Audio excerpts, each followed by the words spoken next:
ஆனால் ஒன்றை மட்டும் கூறிக்கொள்ள ஆசைப்படுகிறேன். எல்லாம் நன்றாக நடந்து முடிந்து விட்டது. நேற்றுதான் இடிதாங்கி நெடுஞ்சாங்கடையாக படுத்து அனந்த சயனத்தில் ஆனந்த பெருமூச்சு விட்டு தூங்கினார். இனி கோட்டை கிட்டுமா இல்லையா என்பதை பற்றி குரட்டைகள் கவலைப்படுவது இல்லை. பொட்டிக்குள் பதுங்கிய வாக்குகள் பாம்பு போல படம் எடுத்து நிற்கும் போது மகுடி வாசிக்கும் எண்ணமும் இடிதாங்கிக்கு கிடையாது.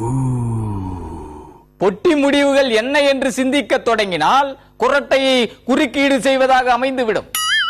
கடமையை செய், பலனை எதிர்பாராதே என்று என்றைக்கோ சொல்லிவிட்டார்.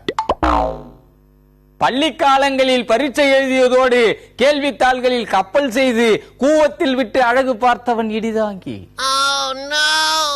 12ஆம் வகுப்பு தேர்வில் வெற்றி பெறுவானா என்று கூட கவலைப்படாத இடிதாங்கி தேர்தல் முடிவுகள் எப்படி இருக்கும் என்று கவலைப்படுவானா? Never. தேர்தல் தொடங்கும் போதே முடிவுகள் என்ன என்பதை குறிப்பால் உணர்ந்தவன் இவன். அதை வாக்காளர்களும் நன்று அறிவார்கள்.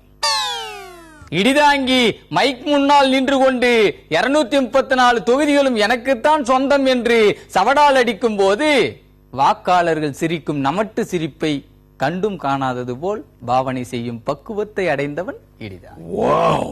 அப்படி இருந்தால்தான் தேர்தல் என்ற திருவிழாவில் குத்தாட்டம் போட முடியும். கொண்டாட்டங்களுக்கு மத்தியில் சூடு பிடிக்கும். கொண்டாட்டத்தின் முடிவு எப்படி இருக்கும் என்று கவலைப்பட்டால் அடுத்த தேர்தலை பற்றி சிந்திக்க முடியாது. நடக்கும் என்பார் நடக்காது, நடக்காது என்பார் நடந்துவிடும். அப்படித்தான் இதுவும். அதனால் எது நடக்குமோ அது நன்றாக நடக்கும், எது நடக்காதோ அது நன்றாக நடக்காது. ஆனால் இடிதாங்கி நடப்பதில் எந்த கோளாறும் இருக்காது. அதனால்தான் கருத்து கணிப்பாக இருந்தாலும் சரி, வெளியே போகும்படி படம் காட்டி சொல்லும் போலாக இருந்தாலும் சரி, அதாவது எக்ஸிட் போல், அதை பற்றியெல்லாம் இடிதாங்கி கவலைப்பட மாட்டான். எக்ஸிட் போலை பார்த்துவிட்டு பெட்ஷீட்டுக்குள் பதுங்கும் ஆள் நான் அல்ல.